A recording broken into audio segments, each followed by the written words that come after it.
Hey everybody, I'm Allison with FlickDirect, and I am here with Felipe Vargas to talk about his feature film directorial debut, Rosario. Hello, how are you? Hello, hello. Thank you so much for taking the time for having me.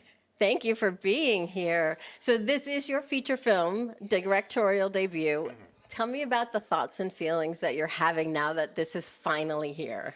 It's so exciting, and what was especially exciting was being able to shoot this movie where I was born, in Colombia, in South America, then to shoot it a little bit in New York, LA. It was just amazing. And to finally be getting it out there in such a big way, over 1,000 screens across the U.S. In a week and a half is huge. It's overwhelming. I feel very grateful to the cast and crew, to everyone who supported, especially tonight, where a lot of my family's seeing the movie for the first time, being from Fort Lauderdale. So that's exciting. Very exciting. I'm glad to hear that. So why choose horror for your directorial debut? Listen, I grew up with horror, the kind of grandpa's campfire tales of the monsters in the woods and the guardian angels and the stars. And some of my family who's here will tell you that I've been making little horror films since I was 10 or 11 and tying homemade prosthetics to my dog. That was the movie monster. Or flooding my parents' bathtub with fake blood and the tiles are still stained. Oh. So I always loved this genre, and it's great to be able to do it at a little bit of a bigger scale. I know a lot of it was filmed in Bogota. So tell me what was it about Bogota that really enhanced the film, and were there any hindrances to filming in Bogota? From a logistical perspective, the producers will tell you money. It's a lot more affordable. They have an amazing tax incentive. But from a more personal and story-wise, it was just the perfect place to shoot this film because it's about these traditions, palo traditions, which has to do with Santeria. It's Afro-Cuban, and it's spread very heavily into Colombia. So the props, the set deck, we found all of that locally, real and raw and textured.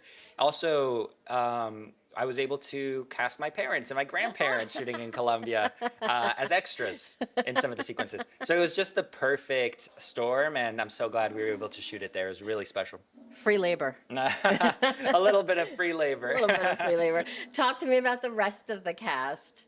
What was it like casting them? How did they feel about the film?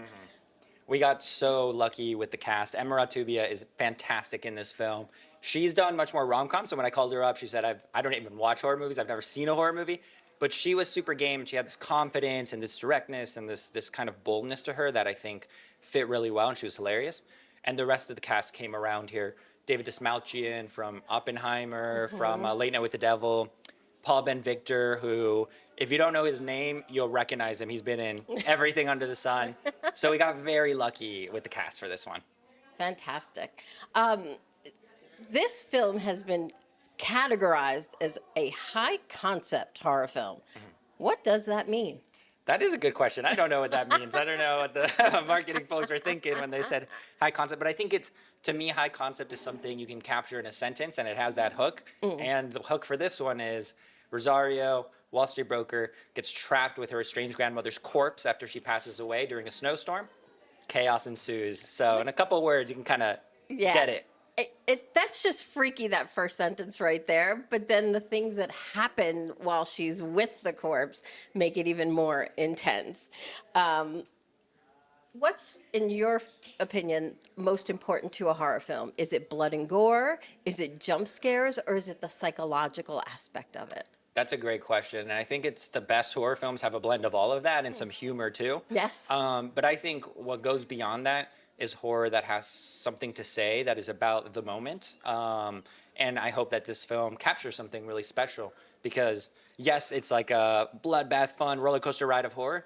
But beyond that, it's a horror film about sacrifice, about the sacrifices that our parents and our grandparents and the previous generations made for us to be here, and it hopefully hits a little deeper and cuts a little further when it's, has a little something to say.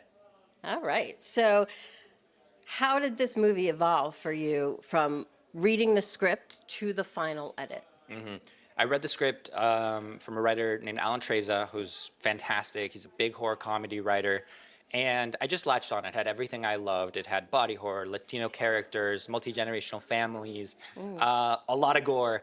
And so it was just like a really good fit and great humor too, which I think is important. So yeah, from there it was really saw it when I was reading it, and we, took it to the next level and built on the set pieces, built on the scares to hopefully make something big and cinematic and fun.